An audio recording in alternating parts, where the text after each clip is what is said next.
Buenos días, hoy 8 de marzo, Día Internacional de la Mujer. Desde la Fundación Ciudad del Saber queremos compartir un tema que va completamente ligado con la fecha. De la mano de Laura Astorga Carrera, directora, guionista, productora, autora, feminista y activista de Costa Rica, hablaremos del sexismógrafo, una herramienta pedagógica para medir todo grado de sexismo en narrativas, partiendo del cine, la TV, la publicidad, la prensa y la música, medios de impacto en nuestra mente y en nuestra forma de vida. Bienvenida, Laura. Esto es una investigación que ya lleva 7 años en curso y que parte desde que yo empecé a trabajar cuando yo logré ser una mujer, se supone profesional en cine, directora y tal, me empecé a encontrar una serie de dificultades que no tenía idea que tenía que enfrentar, o sea, como el hecho de que me preguntaran como, su película es de abordaje político. Nunca pensé que una mujer fuera a dirigir una película así. Y yo, ¿qué es esto? Y luego me decían, pero el final de la película muestra a una madre haciendo una cosa que las madres no hacen. Y yo, o sea, empezaron como a suceder cosas que me parecían extrañas y empecé a preguntarle a colegas varones si eso también les pasaba. O sea, si alguien le decía, su película es, no sé, de niños, yo pensaba que un hombre nunca dirigiría una película así, y nunca, jamás, o sea, los colegas jamás me decían que ellos encontraban como una serie de preguntas extrañas en el camino o con la prensa o así. Entonces, realmente me puse a pensar qué pasa, ¿verdad? Aparte de que empecé a sentir lo que todo el mundo hablaba del techo de cristal y yo decía, bueno, pero tal vez en cine que pertenece a la cultura o que es otra cosa, pues ahí no hay techo de cristal. Bueno, más equivocada no puede estar. Claro que hay techo de cristal, es horrible y es contra todas las mujeres el techo de cristal. Creo que puedo pedirle a Stephanie que empecemos para hacer la explicación. Listo.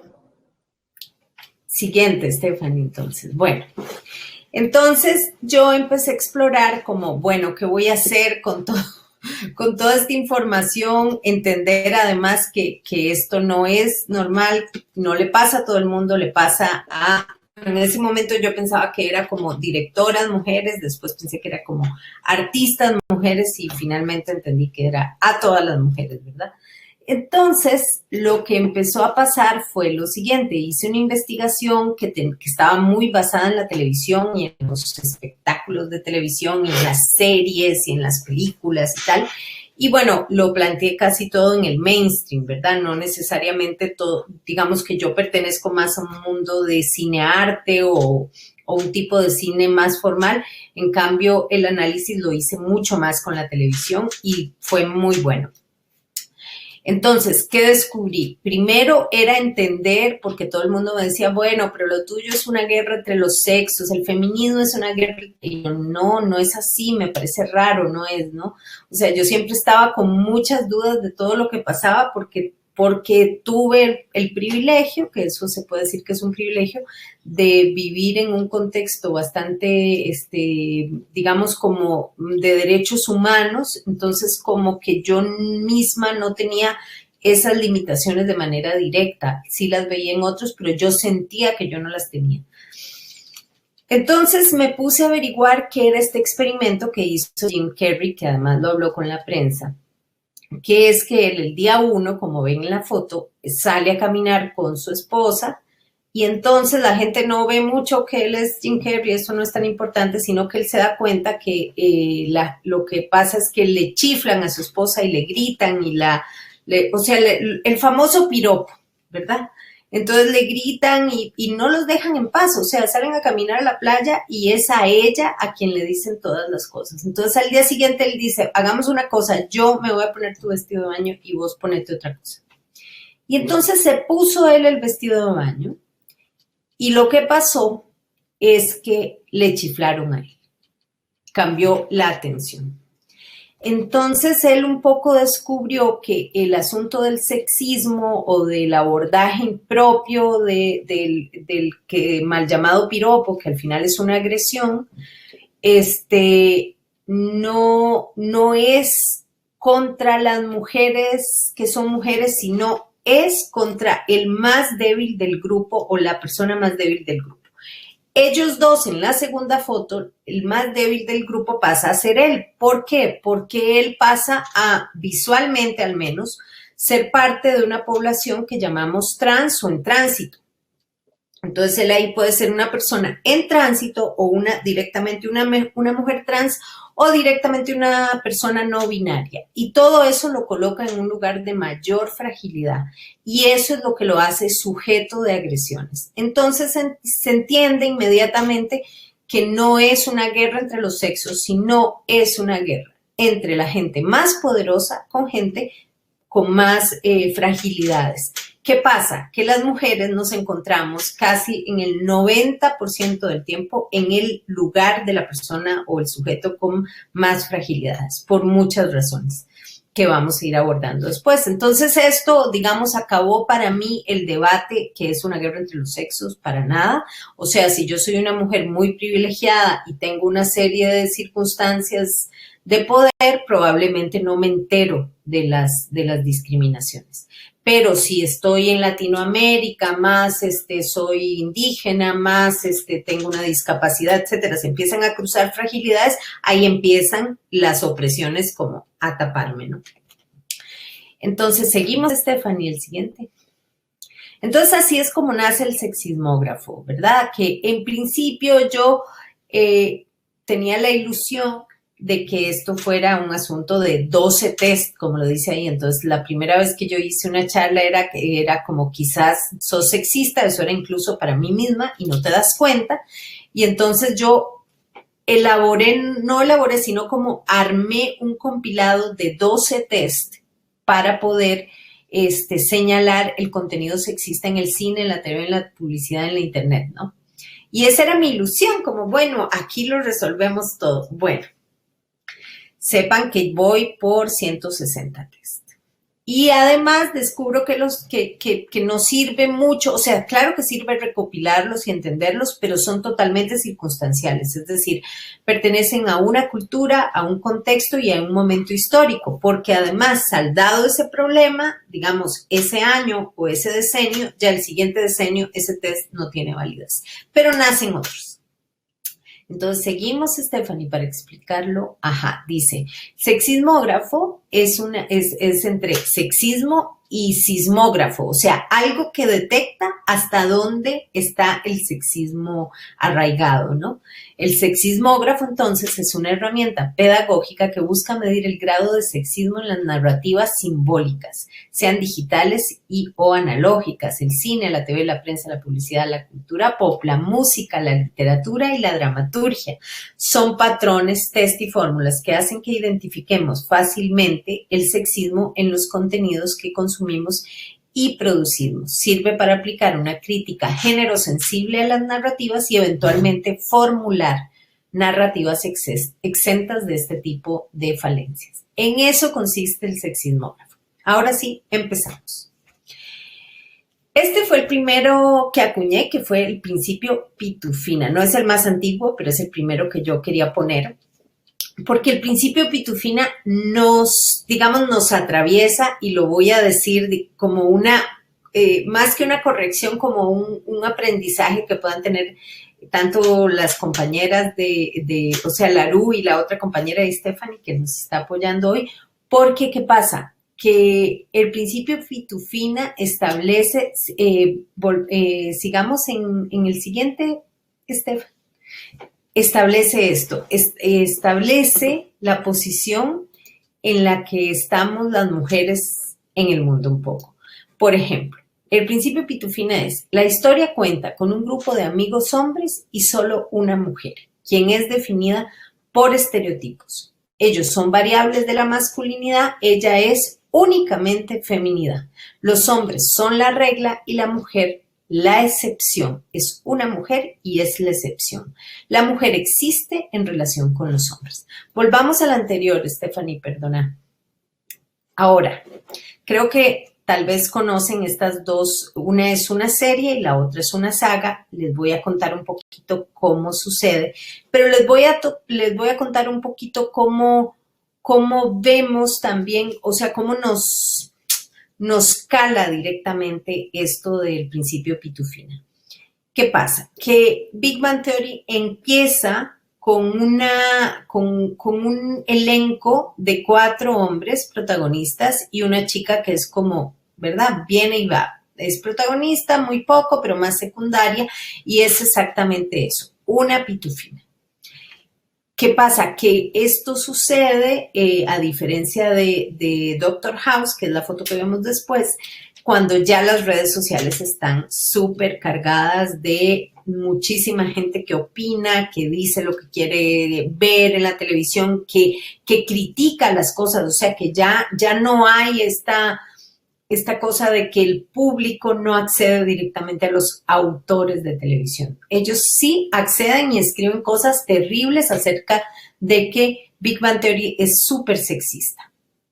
¿Qué pasa? Que a partir de la 4ª, 5ª temporada, ellos tienen la posibilidad de redimirse y meten en la historia a las novias de cada uno de ellos. Entonces son mujeres que, porque ¿qué pasa? Que ellos son 4 científicos académicos con puestos académicos que ganan mucho dinero, pensando siempre en la ciencia, casi nunca en su apariencia.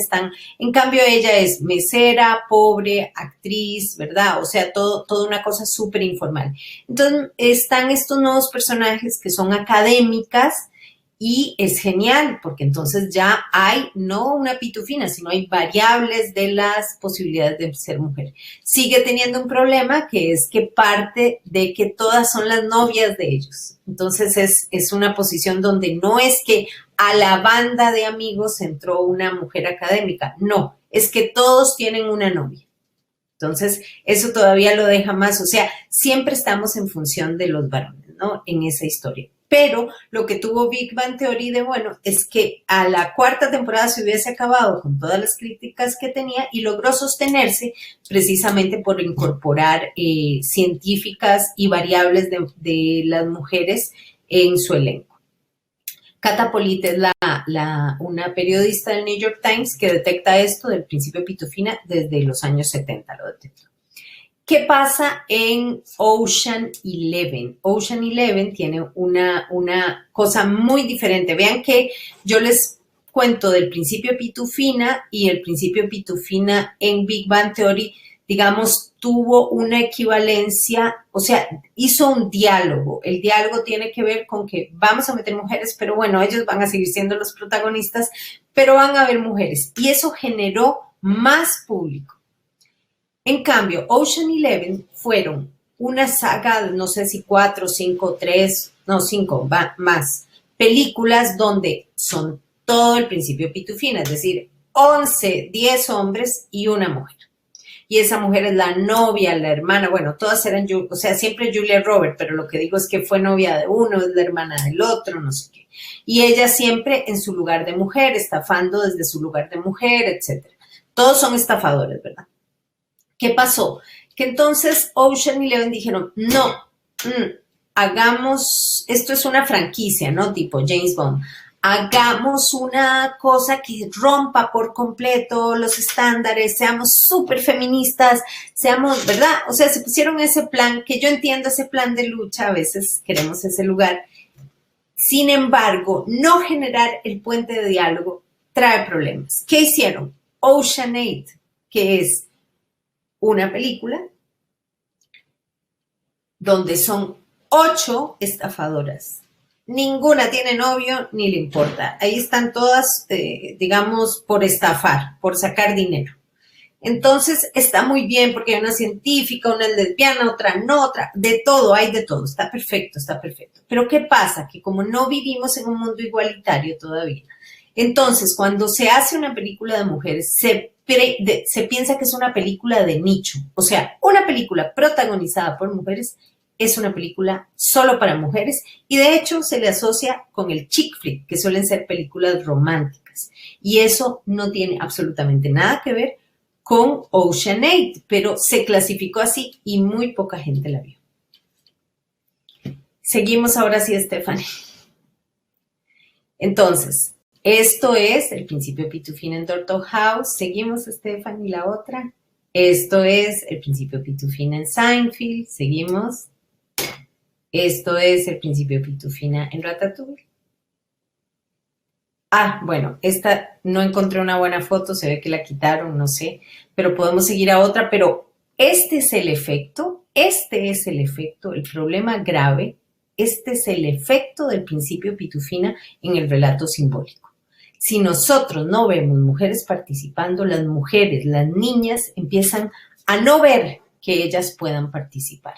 Sigamos, Stephanie, esto es una seguidilla, otro, nada más para que lo vean, esto es una marca muy dura, síganlo. Otro,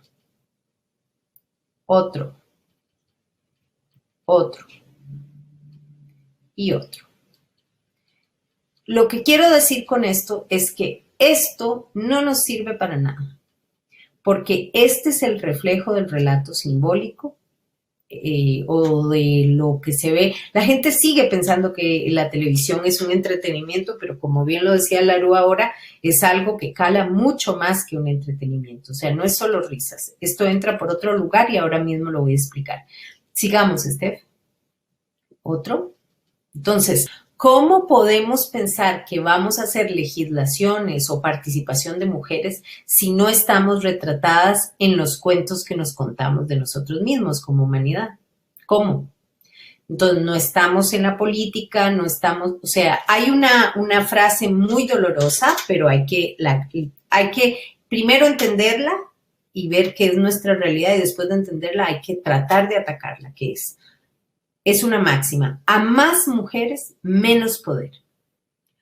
A más poder, menos mujeres.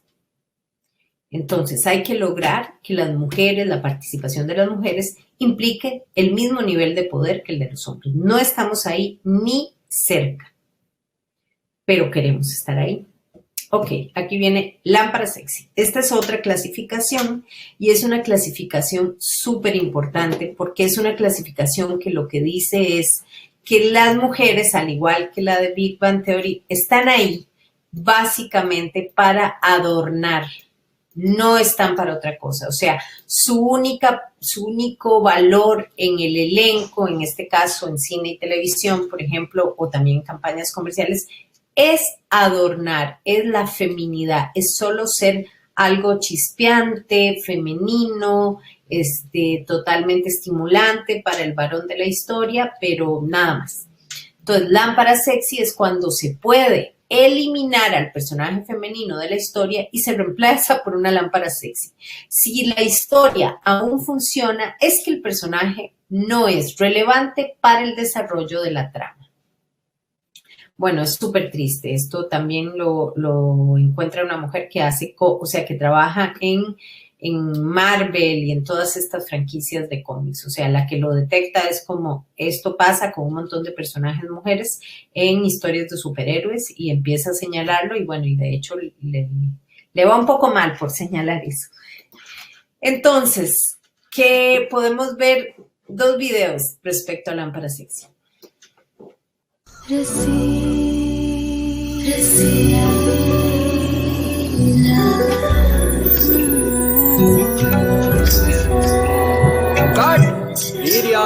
थोड़ा और सेक्सी चाहिए okay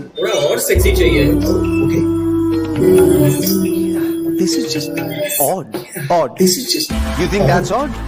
What do you call this? You think that's odd? Boss, what do you call this? And here I am taking care of my Komal Twacha. And this is supposed to sell a lot of ice cream. Bike sales go up if I keep my legs like this. And I fell from heaven for dear. You know, it's a good thing that women never have to do this stuff. That way they never have to feel uncomfortable, awkward, objectified, pointless. You know what? Enough is enough. You don't have to objectify women to sell a product. So it's refreshing to see a deodorant brand like he do the opposite. Respect. He respect. For real men who respect women.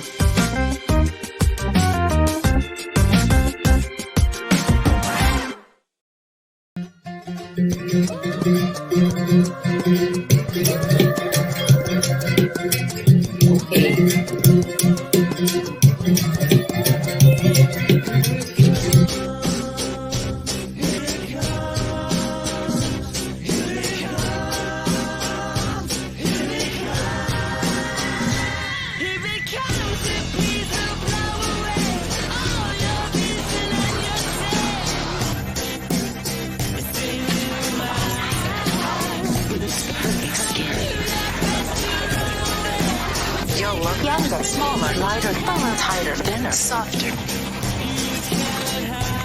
It really works.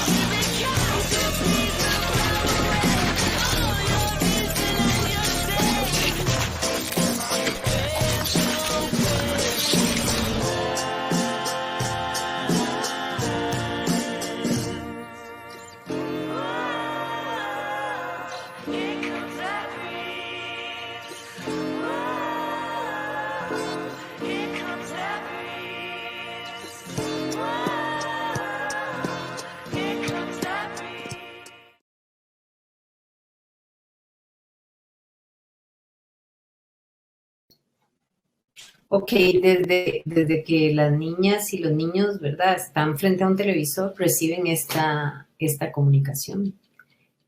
Híjole, está un poco comprimido la imagen, pero bueno, es súper violento, ¿no? Es una cosa como que en principio habría que cambiar porque es demasiado duro. Entonces, lámpara sexy, eso es. O sea, estamos en la siguiente, pero vieras que se ve como vertical, no horizontal. Antes se veía horizontal, Stephanie. Podemos seguir a la siguiente.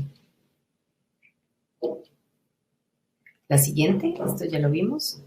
Esto también debería ser horizontal. No hay manera de ponerlo horizontal. No creo que lo permita ahorita, porque ya está cargado. Ahí está. Ahí va, buenísimo.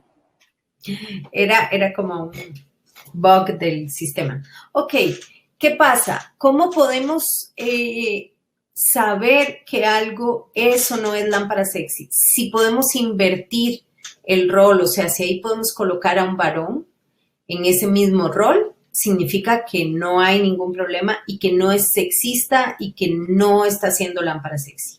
Ahora, lo que vamos a ver es una seguidilla de imágenes que nos dicen que toda la publicidad o todo el abordaje periodístico o incluso y la televisión, como vimos, ¿verdad? O sea, las narrativas simbólicas, como esa imagen de Transformer que sabemos que Megan Fox en esa película hace de lámpara sexy porque de verdad que ella, si se elimina el personaje de ella, no pasa absolutamente nada en la trama de la historia, o sea, no avanza. Entonces, empezamos. Sonríe. Vamos a la anterior, perdona. Sonríe, ninguna chica le gustan los amargados. Eso nos dice a nosotras todas las revistas de belleza o de mujeres y la publicidad. Seguimos, Esther. 5 prendas que debes de evitar si piensas salir solo de noche. Esto es la advertencia de que la responsabilidad de la violencia sexual o la violencia que vivimos las mujeres, ¿verdad? Feminicidios y así, es nuestra responsabilidad y es en parte por cómo vestimos cuando salimos de noche. Siguiente. ¿Es posible seguir trabajando cuando te conviertes en padre? El solo hecho de plantear esta pregunta, que la plantean muchas revistas, y si se le plantea a un hombre, y si esto es algo común en las revistas de varones, pero nunca lo he visto yo. De hecho, esto es todo un montaje a partir de la ironía. Y nos da risa y nos da enojo y dolor. ¿Por qué? Porque estamos viendo una cosa que los hombres jamás reciben. Y tampoco queremos que ellos lo reciban. Queremos que nadie reciba este tipo de mensajes. Seguimos, Esther. En tus 30 y sin hijos, ¿cómo sentirte un hombre completo? Otra vez, ¿verdad? El mensaje implícito ahí es que las mujeres sin hijos son incompletas, cosa que no tiene absolutamente ningún asidero.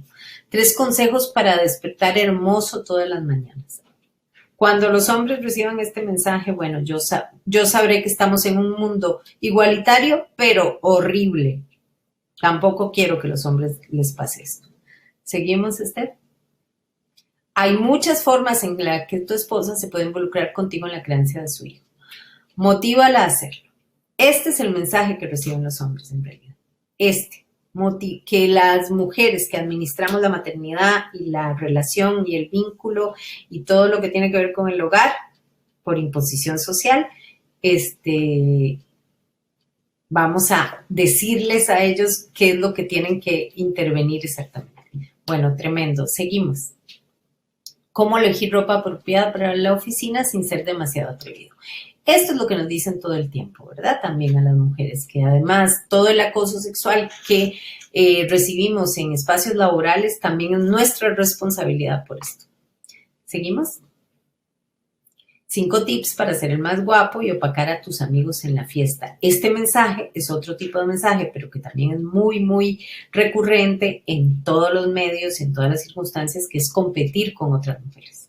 A mí no me interesa opacar a otra, a mí me interesa brillar y que la otra brille y que cada quien brille por su cuenta y por sus propios elementos de brillo, pero no es una máxima a seguir para mí o para ninguna mujer opacar a otras. Entonces, si los hombres recibieran estos mensajes, ¿qué pasaría? Siguiente. Valora cuando tu esposa te ayude con las tareas de la casa. Un gracias nunca está de más. Esto es súper doloroso porque este sí que es un mensaje súper fuerte. De hecho, cuando hay una manera en que los comerciales de televisión abordan esto, que es que siempre hacen el comercial con el sujeto, la protagonista, los comerciales que son de artículos de limpieza. Siempre la protagonista es la esposa, la mujer. Y de pronto, cuando hay un hombre, es el héroe, o sea, el héroe absoluto porque decidió lavar las medias, porque decidió bañar al niño, porque decidió limpiar el baño, y en realidad nosotras todo el tiempo lo hacemos, ¿no? Seguimos, Estefan. Ok, aquí vamos con el test más antiguo del que parte todo esto. Resulta que esta señora Alison Bechdel es una dibujante de cómic que dibujaba en una revista y puso a sus protagonistas de ese cómic de la revista a tener el siguiente diálogo. ¿Qué tal si solo vemos películas que pasen esto que se llama ahora, ¿verdad? Se llamó el Bechdel Test. ¿Qué es el Bechdel Test? Para aprobar el Bechdel Test hay que tener al menos 2 mujeres con nombres propios que hablen entre ellas de algo que no sean varones u hombres. Seguimos, Steph. Bueno, perdón, no, vamos un momentito al anterior. Entonces, esto es como una broma que dice, Rhonda, ¿sabes qué es el Bechdel Test? Y entonces Rhonda le dice, no, Caroline, pero creo que ya lo pasamos. ¿Por qué? Porque son 2 chicas que hablan entre ellas y tienen su nombre propio. Ahora sí, seguimos, Steph. Aparecen al menos 2 mujeres con identidad, o sea, con nombre propio, hablan entre ellas sobre algo que no sean hombres. Y seguimos. Aquí hay varios niveles, porque aquí empiezan los problemas del Bechdel Test. O sea, eso se hizo como una broma, de hecho era una broma de unos personajes de una caricatura,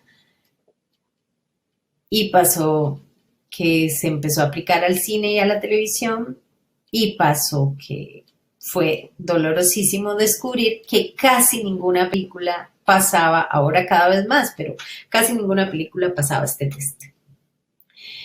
Este es un sencillo test para evaluar la brecha de género en películas, libros, cómics, etc. Son 3 requisitos y también se pueden evaluar por partes. 1. Tiene 2 mujeres con nombre propio. 2 mujeres, que tenga 2. Pueden ser protagonistas o secundarias. Ya casi siempre los extras destacados incluso, ya nadie sabe su nombre, pues no, nadie lo menciona. 2. Que hablen entre ellas.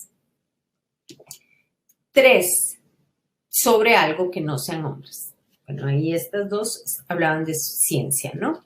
Entonces, de 4.500 películas evaluadas, 58% han pasado, o sea, 60, y después 10% fallan la primera parte, 22% fallan la segunda parte y 10% fallan la tercera parte.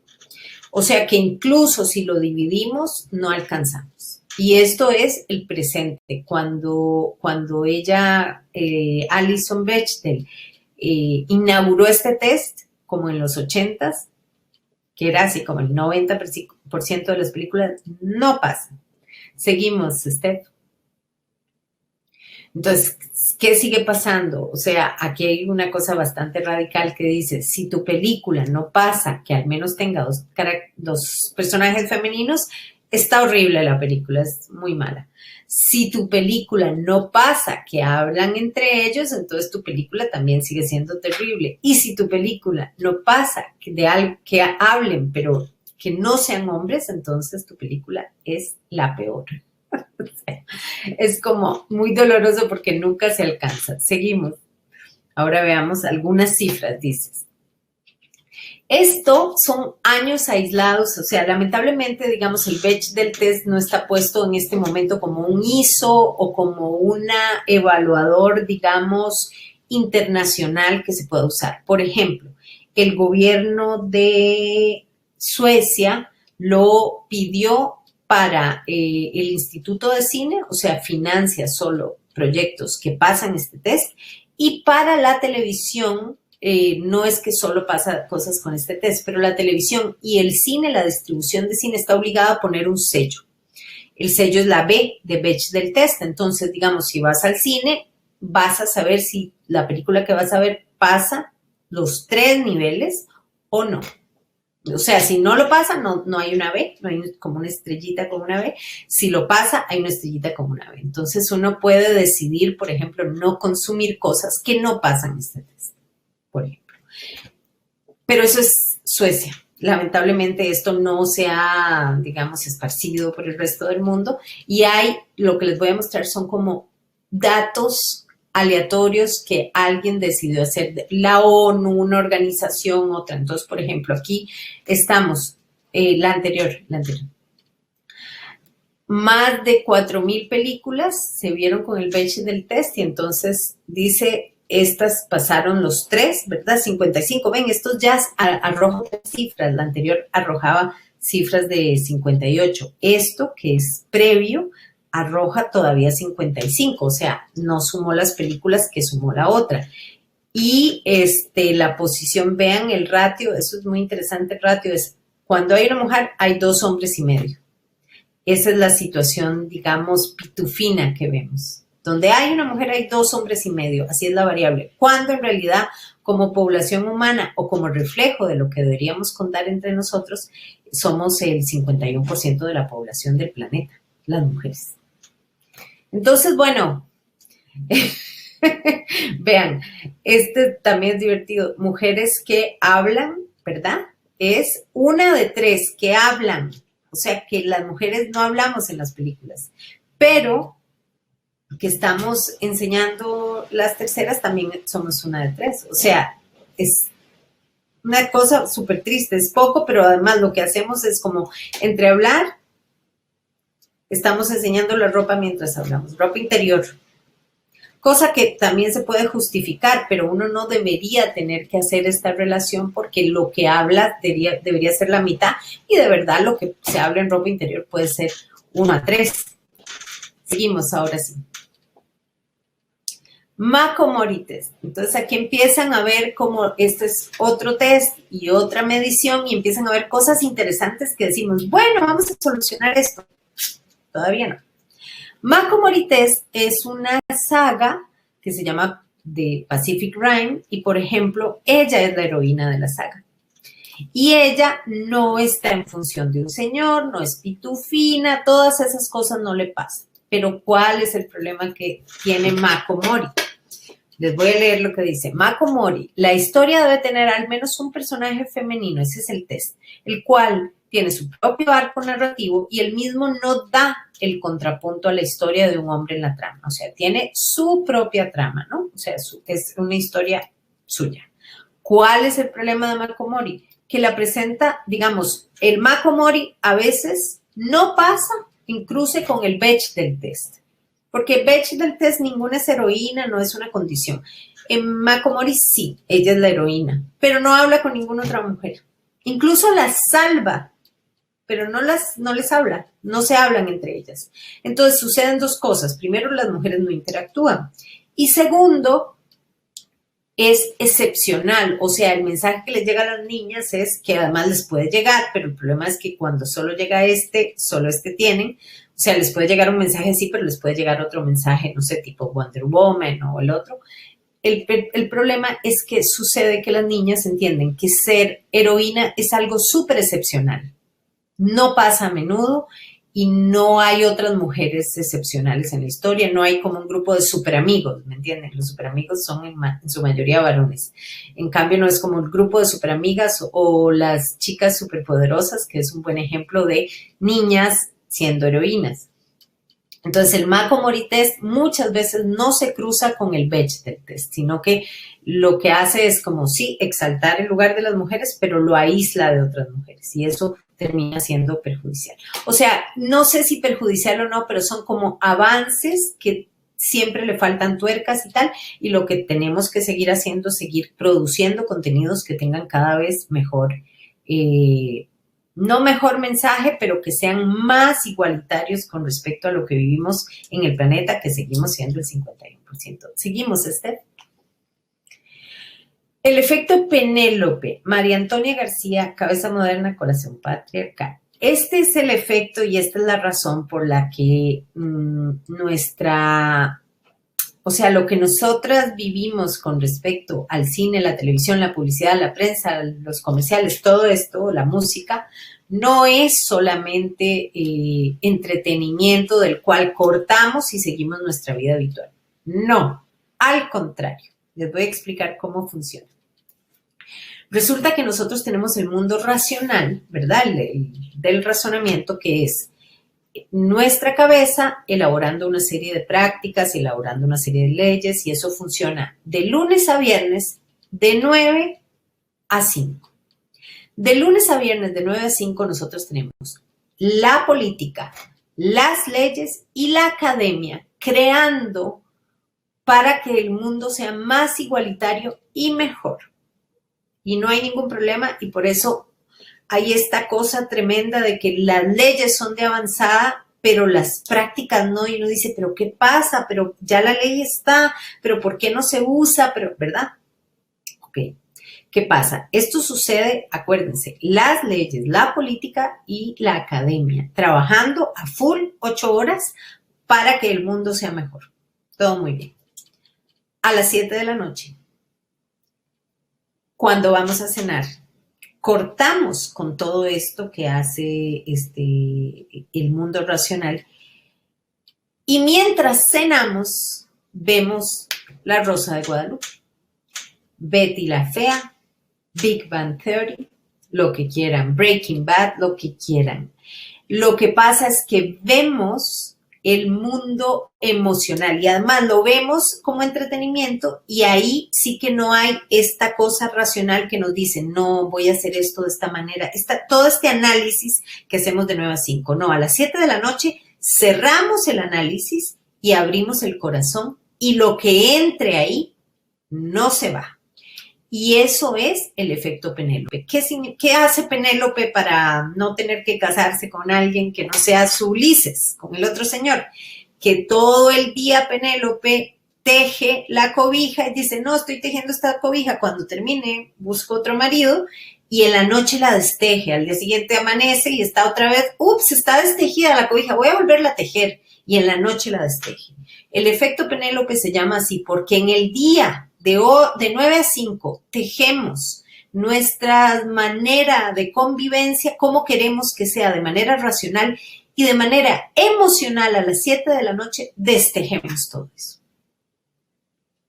Esto es como una muy mala noticia porque significa que las leyes y las narrativas simbólicas, el entretenimiento, tienen que ir de la manita, digamos, en el mensaje, porque o si no, siempre vamos a estar 10 años adelante con las leyes y 10 años para atrás o 50 con las prácticas culturales. Seguimos, Steph.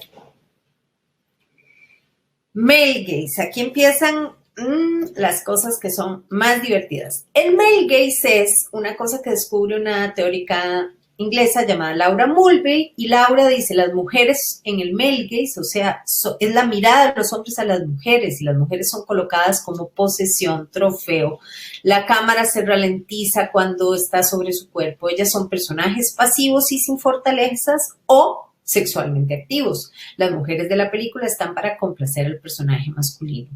Todo lo que sucede a las mujeres en la narrativa está representado desde la reacción de los hombres. Y en el 90, en el 2000, esta misma investigadora descubre que después de los años que han pasado, donde esto se perpetuaba en el cine y la televisión en los 80, descubrió que ahora, sumado las mujeres, ya no, o sea, los hombres seguían en esa posición que les dije, viendo mujeres y tal. Las mujeres se miran al espejo y se desaprueban en las películas. Y después las mujeres miran a otras mujeres. En primer término, las escrutan, o sea, las escanean. Y en segundo, las desaprueban. O sea, que ya la mirada patriarcal o la mirada de los hombres también se instaló, colonizó la mirada de las mujeres. Entonces, todos ahora estamos en lo que se llama male gaze, hombres y mujeres por igual. Seguimos. Ok, male gaze. Vamos a ver, aquí hay dos series de televisión que tal vez conocen. El cuento de la criada es una y La cacería o The Fall se llama la otra. ¿Qué pasa?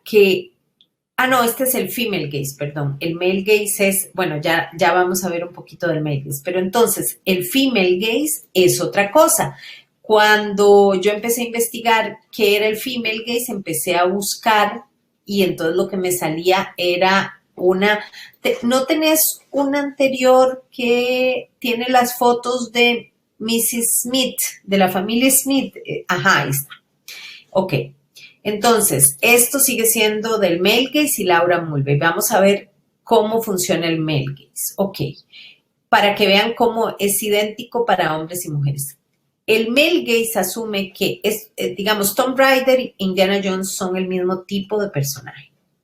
Hombres, mujeres, nada más, pero el mismo tipo de personaje. Se llaman arquetipos en el cine. Aventurero, ¿verdad? Conquistador, viajador, ese tipo de personaje. Indiana Jones es un señor, ahí tendrá, no sé, 45, 40 años, pero ella tiene 20 y tantos. Él está absolutamente, el fuego atrás, totalmente sucio, lleno de, o sea, lo más importante es el valor de las cosas que él hace. Espero que se oiga porque se acabó la cámara porque hay mucho viento.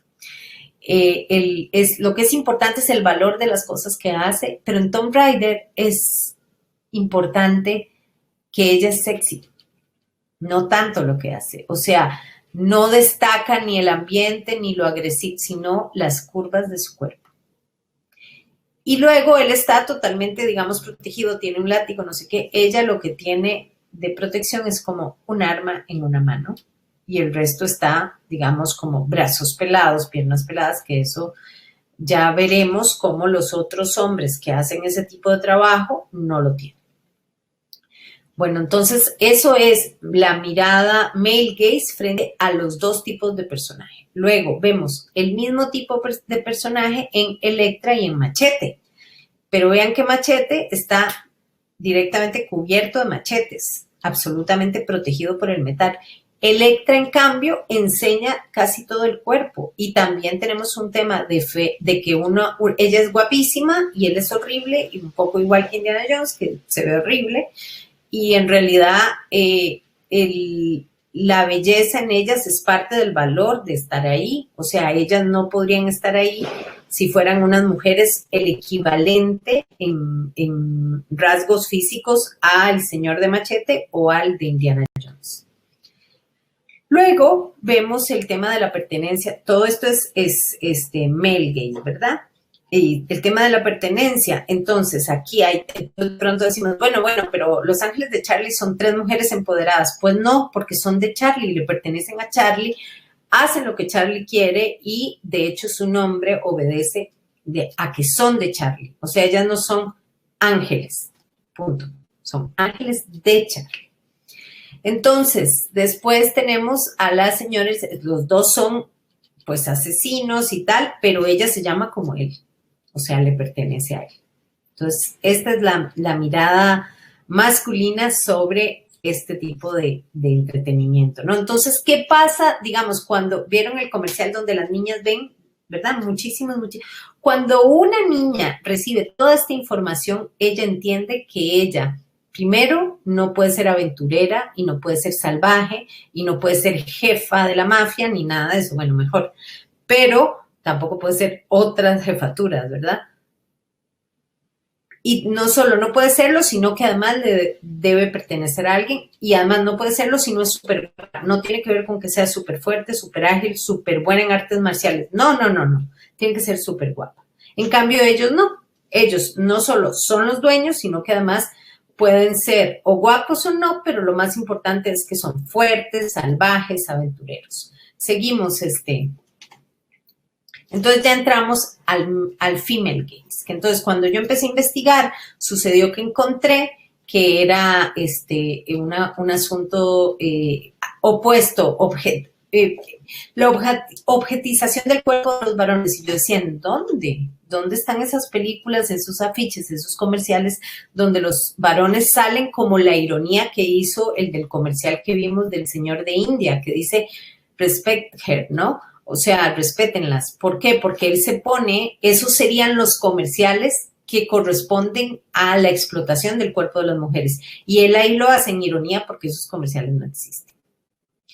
Entonces, female gaze, lo que nosotras descubrimos, yo y otras amigas cineastas y narradoras, es que los distintos tipos de violencia contra las mujeres son el contexto y no el texto. El evento detonante, plot o conflicto no es el evento violento hacia las mujeres protagonistas o secundarias. En la narrativa se muestra la percepción y la introspección de los personajes, sean estos femeninos o masculinos.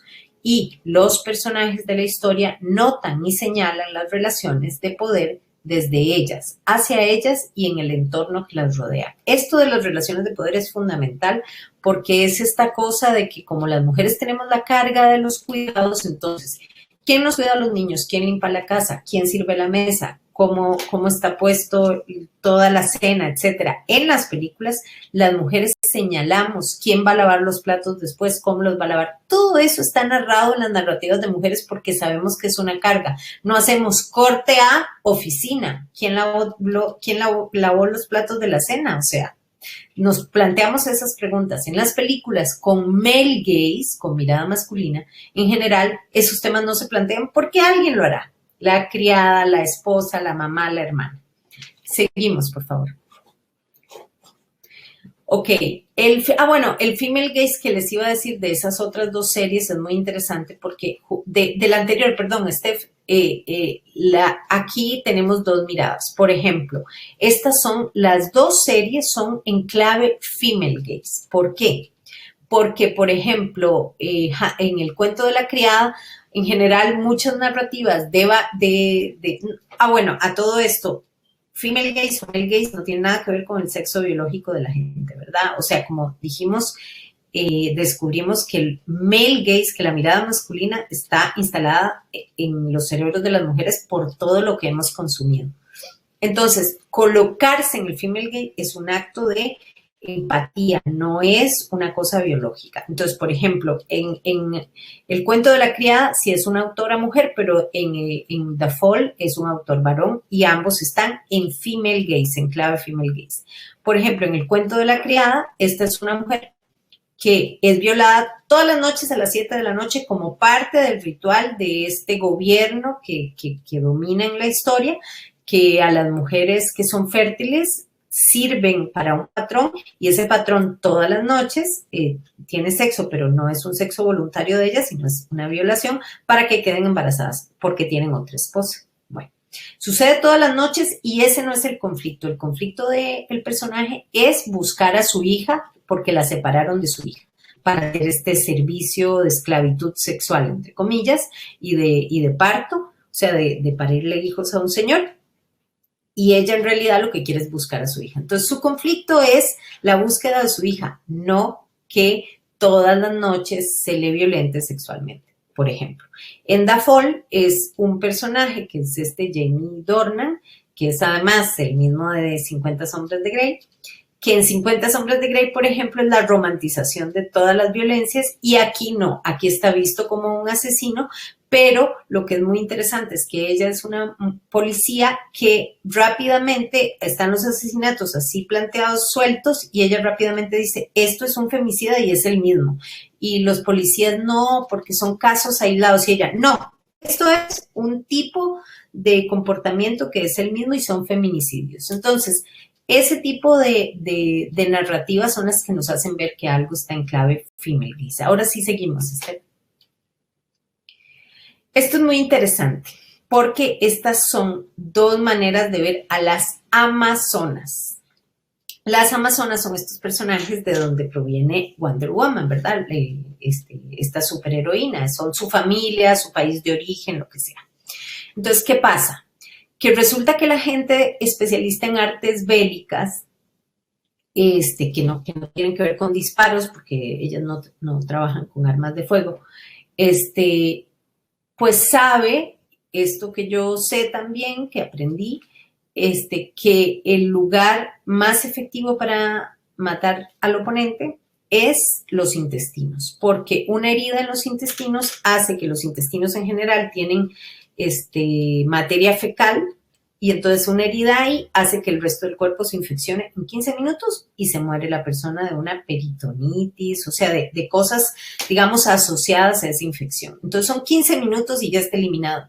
Entonces, todas las personas del planeta que saben esto y que tratan temas de guerra, artes de guerra o lo que sea, tienen muy protegidos los intestinos, siempre, siempre, siempre. Entonces, cuando se hace Wonder Woman y lo dirige Patty Jenkins, es estas mujeres a la izquierda, todas muy cubiertitas con cuero y metal. Pero cuando se hace en la saga de los superamigos, las amazonas, todas con los intestinos, ¿verdad? A un cuchillito de estar infectados, pero a un cuchillito pequeño. O un puñal, con un puñal pequeño ya todas esas, solo una sobrevive, la que tiene cuero ahí, pero las tres de atrás mueren en 15 minutos. Entonces, ¿qué es la prioridad del narrador de esa otra franquicia? La prioridad es que se vean sexys, no que sobrevivan como guerreras. Eso es una mirada masculina. La femenina es, van a sobrevivir como guerreras porque ese es su menester en la vida. Seguimos, Steph. Ok, aquí tenemos unos comerciales. Steph, es el segundo bloque.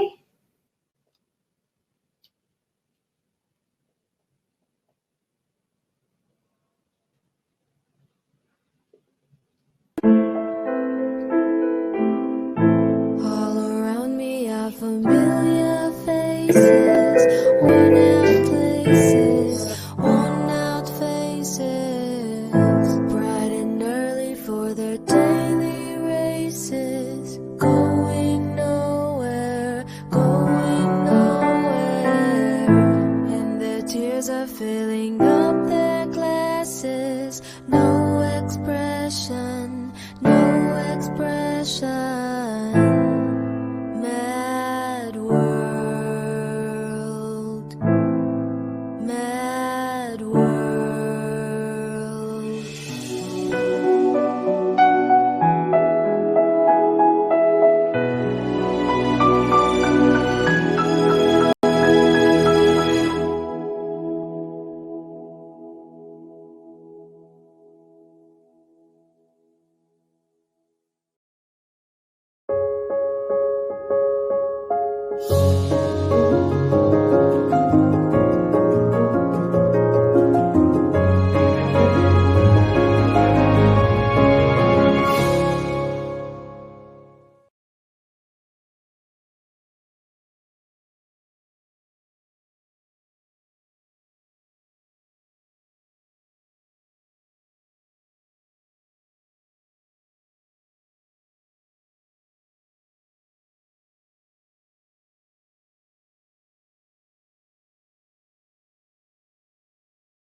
Hola, Stephanie.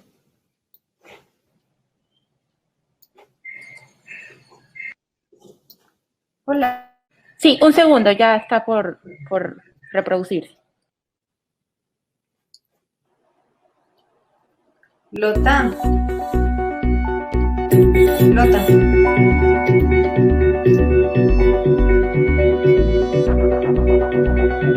Lota. Ya.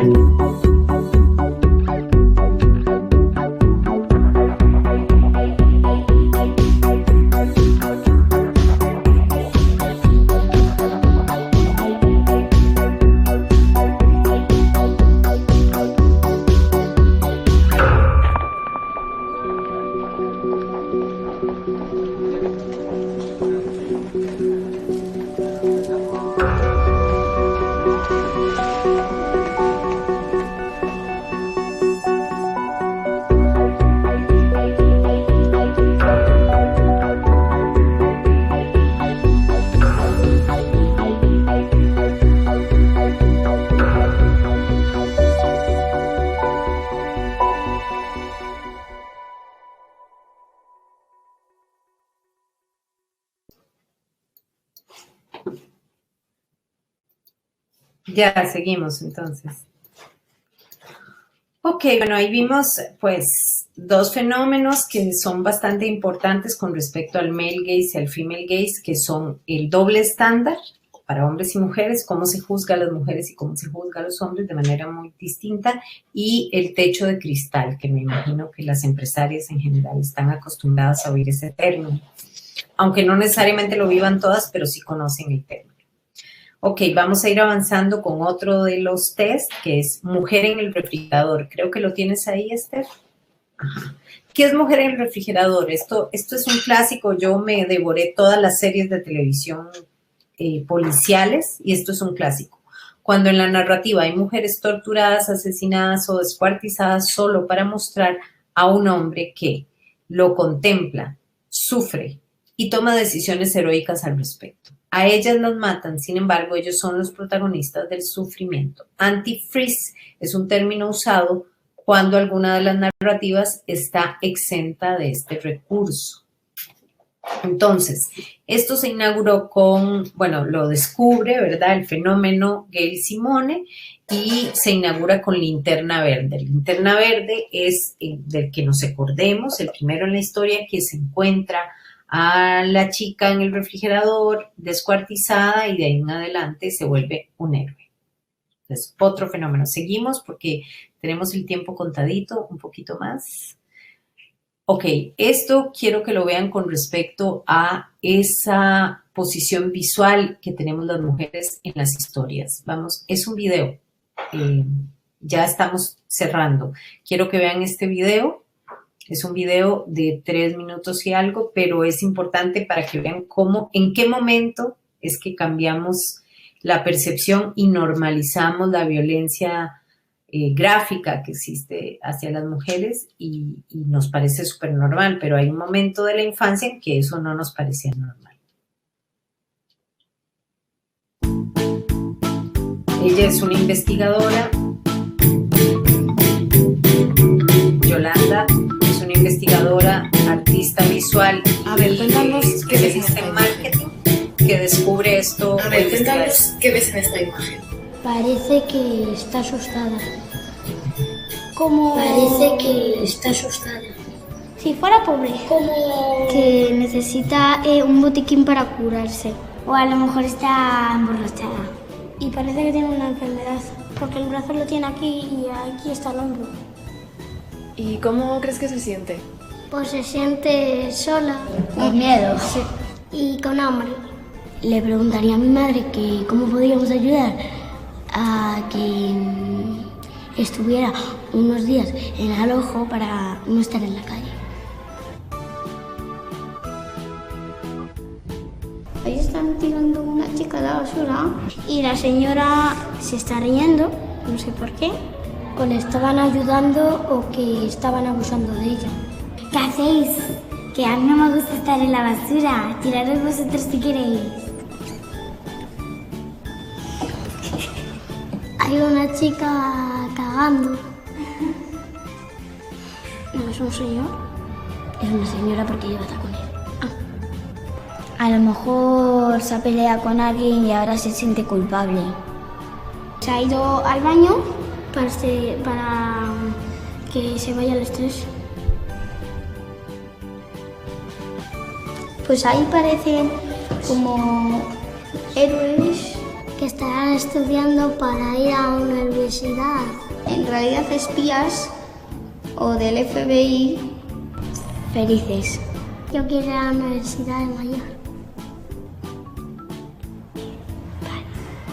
Un montón de señores peleándose. Están así o así, con las piernas así, como si fuera a presentar. Son malas y las demás chicas las intentan detener para llamar a la policía. Que pararán de pelearse porque podrían ser amigas y hablarlo. Es una empresa, me parece a mí, y creo que ese es el jefe. Es una empresa muy buena porque veo que la gente está contenta, es muy bonita. Yo el jefe. El jefe está así. A ver. Pues que se han peleado 3 chicas y una se ha desmayado. Está como si estuviera llorando. A lo mejor se está empezando a morir o algo así. Se ha desmayado. Ese es un hombre que está encima de una roca. Hay una chica como puesta encogida. Está durmiendo y se ha quedado empanada. Que se habrá tomado algunas pastillas que están con droga o cosas así, o que sea mala.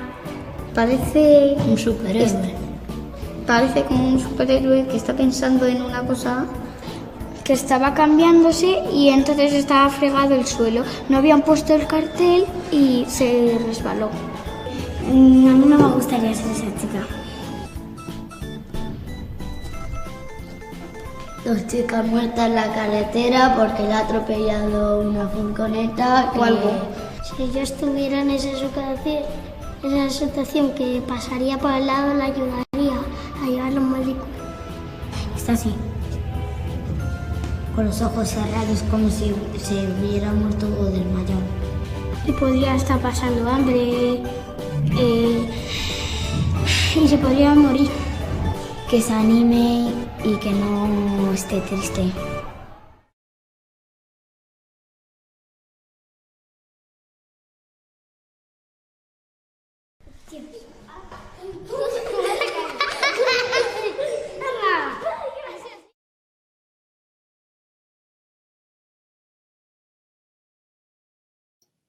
Steph, ¿estás ahí? ¿Seguimos? Claro.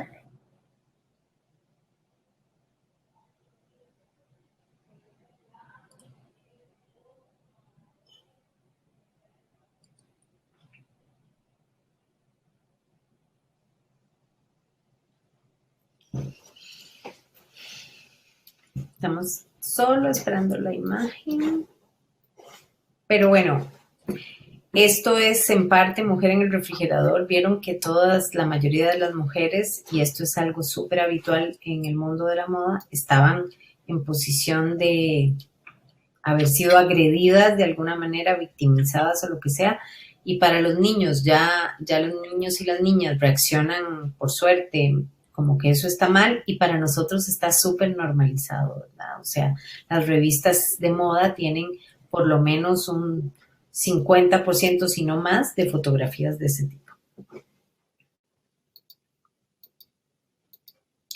Feldman Score. Aquí tenemos una medida que inventó Rachel Feldman, que es una mujer de cine, que ella no tenemos todavía la imagen, ¿verdad? El Feldman Score, pero ya la va a tener Steph, pero yo les adelanto que una película empezamos a generar unas cifras para ver si acaso ponemos a las mujeres en lugares protagónicos y del liderazgo de las películas. Entonces, el Feldman Score es una puntuación que mide lo siguiente: 2 puntos si hay una escritora o directora, 1 punto si hay una compositora o directora de fotografía, 1 punto por 3 productoras o jefas de departamento y 1 punto por un equipo 50% mujeres.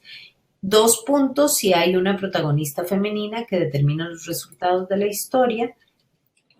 Porque está pasándose solo hay que devolver. Y 2 puntos si ningún personaje femenino fue victimizado o estereotipado o sexualizado, que es un poco lo que acabamos de ver.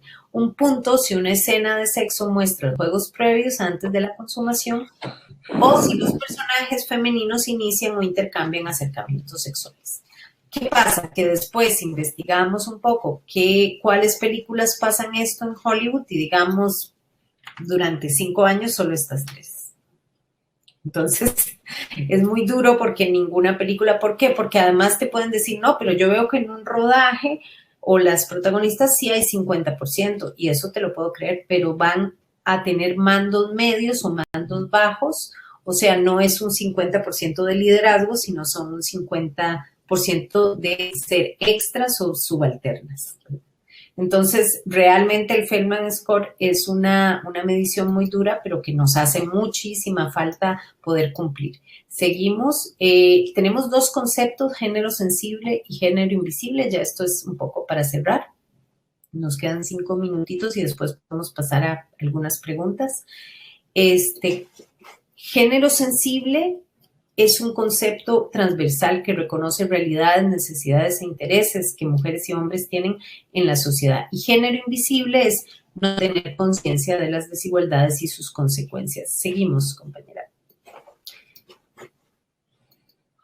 Entonces, el Buchanan Test es básicamente la manera de medir en la publicidad esto. Y es muy cómico, pero también doloroso, en donde dice, vemos a una mujer fuera de su casa, o sea, para pasar el Buchanan Test hay que ver una mujer que no esté en su casa, que esa mujer tenga un rol que no sea el de madre o de cuidadora, y que esa mujer u otra no hagan yoga o vayan a correr o estén haciendo pilates. Porque eso es lo que básicamente concentra casi toda nuestra publicidad, ¿no? ¿Seguimos? Este es otro test de publicidad también, que ya incorpora un poco lo que vimos, la objetización del cuerpo de las mujeres. Con cada respuesta negativa mejora la escala Baker de sexismo en la publicidad y obtiene 1 punto. La acción perpetúa los estereotipos tradicionales de género y o sexualidad. Las mujeres que aparecen solo existen en relación a quien cuidan, madres, novias, esposas, abuelas, cuidadoras o en posición de inferioridad o dependencia. Los cuerpos de esas mujeres representan ideales imposibles, artificialmente creados o cumplen un papel decorativo, ¿verdad? El de lámpara sexy. ¿Seguimos? Ups, se fue. ¿Seguimos? Ajá. Una más. Seguimos. Femvertising. Femvertising es muy interesante porque es como el cine, al tener autores, artistas en general, entonces es más difícil de medir porque el autor y el artista y la figura del artista es una figura a la que cuesta mucho atacar. Porque es su inspiración, porque le da la gana, porque así fue cuando niño, etcétera. Existe todo eso. Pero en la publicidad, todos nosotros, los que nos dedicamos a la comunicación, hacemos un servicio para alguien más. Entonces ahí es todo muy medible. Entonces la publicidad, que lo que quieres vender, creó un código para poder abordar todos estos temas de las mujeres de esta manera. Entonces, Femvertising es estrategias de comunicación encaminadas a potencializar la figura femenina en un sentido social y cultural de mayor participación, inclusión y nula discriminación. En la representación publicitaria, es la representación publicitaria de una empresa a través de su marca que incorpora como imagen central a la mujer como portavoz de conceptos de igualdad y no violencia. Busca una nueva praxis de las empresas por incorporar dentro de en sus líneas de comunicación ideas, imágenes y eslogans que estén libres de lenguaje sexista. Seguimos, Steph, el siguiente. Y después tenemos las categorías que se vuelven a coger esto. Bueno, hombre, sujeto, mujer, objeto, género sensible, género invisible, sexismo involuntario, sexismo estratégico, gran hombre poderoso, gran mujer sumisa. Eso es como existen en este momento las categorías y a veces se combinan. Seguimos, Esther. Think Weinertes es para periodismo y documental, que es la historia no debe mencionar al sujeto como mujer, el trabajo de su pareja, cómo se reparte entre su trabajo y su familia, cuán agresiva es con sus subalternos, cuán competitiva es en su campo, cómo es un modelo a seguir por otras mujeres y cómo ella es la primera mujer. Yo no les puedo explicar aquí las cineastas, que habemos cineastas desde el principio del cine, digamos, o desde los años 40. Sin embargo, aquí cada vez que una compañera, ya cada vez menos, ¿no? Pero por un momento, cada vez que una compañera estrenaba una película, decían primera cineasta de Costa Rica. Siempre. Entonces era una posición como de que siempre borraban de la historia a las otras compañeras. Y tal vez es porque las compañeras, y que además ahora son mujeres mayores, ancianas, en ese momento tenían que criar hijos, hicieron muy poca producción artística, pero eso no importa, había otra primera, pero no nos borran de la historia y supuestamente es un gran mérito ser la primera. No, siempre sospechen, si les ponen usted la primera, sospechen, porque es muy improbable, tenemos mucho tiempo de humanidad y de medios de comunicación para ser siempre las primeras. ¿Seguimos? Ok, esto es muy interesante porque esto salió el mismo día y aquí es como es abordado esto de las mujeres, ¿no? Esta es la prensa cultural de mi país de esta fecha. Entonces, en 2 páginas aparecemos, 7 cineastas, 2 páginas. Nosotras tenemos esto de ser mujeres, ¿verdad? Ellas son mujeres, es lo primero que son, como el principio pitufina, o sea, su rol es ser mujer. Y a lo sumo cineastas mujeres, pero nunca puede poner cineastas. Y punto. O en Costa Rica, cineastas sacuden la pantalla. No, necesita decir mujeres para decir que somos un nicho. Luego, coloca female gaze como opuesto al male gaze. Vimos que no son opuestos, son distintos nada más. Son valores distintos, miradas distintas. Halaga que en Costa Rica hay muchas más mujeres directoras que varones, ignorando el componente de exclusión tras este hecho. Habemos muchas mujeres directoras porque el otro trabajo que hacen las mujeres directoras, que es trabajar en televisión, dirigir piso de set de televisión o dirigir comerciales, no nos contratan. Esa es la realidad. Entonces, este artículo tiene sexismo involuntario porque él voluntariamente no quiere ser sexista, y es género sensible porque él dice, sí, yo incorporo temas de género. Lo que pasa es que los incorpora inadecuadamente porque establece que somos iguales a la inversa y eso no es así. Siguiente, Steph. En cambio, vean que estas son 1, 2, 3, 4, 5, 6, 7 páginas. Siguiente. Prensa cultural el mismo día. El mismo periódico, otras, no, Steph, hacia atrás, ajá. Él es un cineasta, 7 páginas. Él es actor, cineasta, stand-upero, nunca es hombre, él no es hombre, él es una persona con los pitufos, es como pitufo tontín, pitufo el otro, nunca es otras, o sea, nunca es hombre, tontín, hombre, nada. Y nunca es hombre, ellos hacen. ¿Verdad? Ellas son, ellos hacen, vean la diferencia. Narrado como el recorrido del héroe.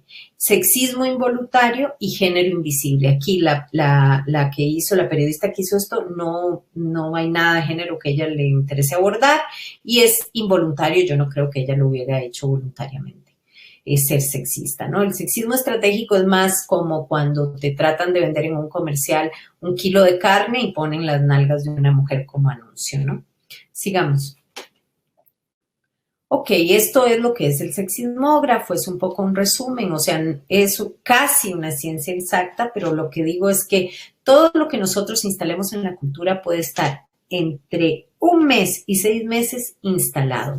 Es decir, que si nosotros nos pusiéramos a hacer productos culturales adecuados a nuestras leyes, muy, muy bien pensados y estratégicos, y súper emocionales, no didácticos, emocionales, podríamos lograr que entre 1 mes y 6 meses esté eso instalado en la cultura. Y entonces, una de las objetivos aquí dice, permite crear un futuro en el cual, ¿verdad?, pensar en las narrativas simbólicas, la agresión y el feminicidio sean percibidos como el canibalismo, sean tan atroces como percepción que jamás a nadie se le ocurra hacer algo así, o muy, muy poquita gente lo haría. Y eso es algo que en este momento en la cultura no está. En este momento en la cultura el femicidio es algo que los hombres pueden tener como una práctica habitual. El abuso hacia las mujeres y las niñas es una práctica habitual en este momento. No normal, habitual. ¿Seguimos? Y bueno, eso, según esto, ¿verdad? El Foro Económico Mundial y la ONU, ellos dicen que en 200 años, así como estamos hoy, en 200 años o hasta 300, he visto yo cifras de otra gente, de otros investigadores sociales, que dicen 300 años para la paridad de género, ¿verdad? Para la brecha social de género. Si nosotros usamos estas tecnologías de género y comunicación, que yo les he un poco compartido así a grandes rasgos, esto es un taller de 5 sesiones en realidad, podría corregirse en 15 años. Podríamos verlo nosotras. Seguimos. Este es el iceberg, ¿no? Y ustedes lo acaban de ver con las denuncias que hubieron en Panamá acerca de los albergues de niños y niñas, ¿verdad? Entonces el asesinato es lo más atroz del iceberg, pero lo que dice abajo, micromachismo, anulación, lenguaje sexista, invisibilización, publicidad sexista, controlar humor sexista, todo lo que está debajo del iceberg es lo que aborda el sexismógrafo. Lo que está arriba del iceberg es lo que la ley señala, pero en general la ley no cubre lo que está abajo del iceberg. O sea que lo que está en la parte de abajo del iceberg hay que abordarlo desde la cultura y la educación. ¿Seguimos? Lo que estamos haciendo es aprender, desaprender y reaprender. Seguimos. Y aquí hay una seguidilla de comerciales que podemos verlos en paralelo, o yo no sé si hay preguntas o algo, o pueden quedarse viéndolos y pueden dejarlos ustedes correr porque hablan de estos temas finales. Muchas gracias. Me pasé 6 minutos, Laru. Gracias, Laura. Excelente. Tenemos unas preguntas. Muy bien. De nuestro superpumo, que ha estado súper enganchado con el tema. Ahí está Stephanie, que te va a leer las preguntas. Gracias, Steph. Bueno, la primera pregunta es, ¿será que mientras cenamos se activa el mundo simbólico arraigado? Totalmente. El mundo emocional sería el mundo simbólico. Sí, exacto. O sea, las narrativas simbólicas le hablan a la emocionalidad, a nuestra emocionalidad. Tenemos un comentario de nuestra compañera Cristina. Dice, yo veo esta serie Modern Family y tiene muchas mujeres protagonistas, pero es tan incómodo ver cómo aplican el sexismo con un personaje como el de Sofía Vergara, que exageran todos los estereotipos de mujer latina. Sí, exacto. Sí, es muy duro. O sea, el problema que tenemos es que hay que ir avanzando. O sea, está bien el diálogo, porque también Modern Family ha tenido un diálogo en el cual empezó fatal. O sea, empezó con todos los estereotipos, siendo hasta racista, sexista, incluso teniendo personajes LGTBIQ. Y eso no les quitó su exclusión, y han ido evolucionando, pero digamos, Sofía no, o sea, Sofía a este punto, el personaje de Sofía, un día como hoy, debería decir, ¿saben qué? Váyanse todos al carajo, yo me separo, e irse y ser parte de la narrativa, de que ella se va porque ya no tolera la exclusión que vive. Eso sería la evolución habitual. No sé si la van a llevar a eso o van a ya cerrar la serie. Tenemos otra pregunta, es ¿qué podemos hacer para generar cambio desde nuestros espacios de acción? Para empezar, criticar las narrativas sexistas, súper importante. En medios de comunicación, o sea, aunque ustedes no lo crean, los guionistas hacemos lo siguiente, nos vamos al hashtag del producto que estamos creando o que queremos ver qué piensa la gente en Twitter y vemos las críticas que hay acerca de ese producto. Eso hacemos los guionistas. Así que sepan que por lo menos si no vamos a leer la crítica puntual, vamos a ver cuánto incide que se hable mal o bien de algo. Entonces, si ustedes pueden hacer una crítica generosensible de lo que consumen a nivel cultural o simbólico o emocional, eso nos va a llegar como punto, por lo menos, como puntos. Y ponerle así al Netflix cuando les parece sexista. Así, pónganle así, porque saben que dicen la gente de Netflix, los ejecutivos dicen, es que el algoritmo es esto o esto. O dejen a la mitad una serie que no les parece, déjenla. O sea, ustedes no trabajan en esto como yo, que me la tengo que echar entera y es horrible, pero tengo que hacerla porque investigo esto. Pero si ustedes ven que es horrible y sexista y racista y tal, no solo le hacen así, sino la dejan a la mitad. Y eso modifica el algoritmo y entonces los de Netflix no me pueden decir a mí, es que el algoritmo dice que sigamos. No, porque la gente abandonó. Tenemos otra pregunta, dice, ¿vale la pena usar el mundo simbólico ya existente? Es decir, los arquetipos como los plantea Jung. Sí, o sea, hay que hacer una combinación. Eso es lo que yo planteo, voces críticas le llamo yo. Hay que hacer, digamos, para mí lo más interesante sería un mundo totalmente female gaze, ¿no? Porque el female gaze incluye a los hombres sensibles, a los hombres que cuidan, a los hombres que trabajan al lado de las mujeres, a los hombres que no son violentos. Para mí ese sería el universo. Sin embargo, si yo hago ese universo nada más como Ocean 8, la película de las mujeres estafadoras, no lo ve nadie. Creen que es de nicho. No lo ven ni las mujeres ni los hombres que no ven cosas de mujeres. Hay mujeres y hombres que no ven cosas de mujeres. Entonces no nos conviene. Nos conviene combinarlos y ponerlos a dialogar, ponerlos a debatir. Eso es lo que nos conviene. Y así enganchamos a los hombres que ven ese tipo de narrativas, a las mujeres y a los niños que para futuro van a empezar a construir por lo menos el hábito de debatir esos temas. Bueno, creo que esta es nuestra última pregunta. De verdad, muchísimas gracias, Laura, por tu tiempo. A todos los participantes que obtuvieron esta maravillosa información, de verdad. Muchas gracias desde Ciudad del Saber, desde la Fundación Ciudad del Saber, el Centro de Innovación, el Canal de Empresaria. Estuvo excelente, muchas gracias. Bueno, espero que para ustedes haya sido funcional, que les dé herramientas para el consumo y para la creación, o sea, para la creación de cualquier política pública tiene que ir a una comunicación emocional que pueda instalar esa política que ustedes quieren. Bueno, tenemos una última pregunta de nuestro compañero Alejandro Carbonell. Dice, ¿qué series, películas, productores o directores que consideran estén haciendo las cosas bien por eliminar estos estereotipos? Bueno, yo les puedo decir que es muy interesante, más que bien, es como que por lo menos hay un diálogo, ¿me entienden? Hay un diálogo. Entonces, hay un autor en Inglaterra, un hombre y una mujer, él se llama Alan Cubitt, entonces lo que sea que él haga está bien. Y ella se llama Micaela Coel, lo que sea que ella haga está bien.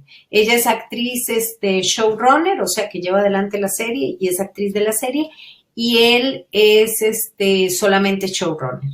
Luego, eso es en Estados Unidos, en Inglaterra. En Estados Unidos está una mujer que se llama Shonda Rhimes y tiene una marca que se llama Shondalandia. Entonces, a veces ella no interviene en los productos, sino solo su marca. Y su marca personal es todo esto. Es female gaze, su marca. Es un diálogo, de hecho. Entonces, todo lo que sea de Shondalandia está bien. Latinoamérica, pues esperen mi serie. Por Amazon, no se sabe cuándo. No, o sea, Latinoamérica todavía no tiene una impronta así. Digamos que quien hizo algo así, pero ahí quedó y me parece, ¿verdad? Murió además, pero que después la gente quedó toda muy impactada, pero no se hizo más, que fue Betty. ¿Por qué? Porque Betty acabó fatal. Betty la fea, ya sabemos, se casó con su agresor, ella, etcétera. Con el agresor no de ella, sino de muchas mujeres, ¿no? Porque era un agresor completo, el Armando. Pero ¿qué tenía Betty? Tenía las voces críticas, tenía a su coro griego, les llamo yo, que eran el cuartel de las feas, que todo el tiempo le estaban diciendo cosas. Entonces, por lo menos Betty, si ya de verdad, no sé, al año de casada con Armando, puede decir, yo tengo un grupo de amigas que me apoya, chao, señor, y lo abandona, ¿me entienden? O sea, tiene esas herramientas, Betty. Entonces, yo no siempre es que digo que haya que hacer todo extremo, sino que haya que poner la gente en diálogo y también va a haber alguien que va a decir, ay, no, es que no lo va a dejar porque esa no es la realidad. Probablemente en el año de Betty, en los 90, no era la realidad que Betty no se casara con Armando, pero sí que lo dejara. Hoy ya Betty lo dejaba con Armando. Y hoy ya Betty sí no se casa con Armando. Así es. Bueno, nuevamente, gracias, Laura, gracias por tu tiempo. A los participantes, pues, nos pueden seguir en nuestras redes sociales, Canal de Empresarias, Yo también tengo esas redes, tengo Laura Astorga Carrera, en Twitter, en Instagram y en Facebook y en TikTok me llamo Laura, la del sexismógrafo. De verdad, muchísimas gracias y pues que pasen buenos días.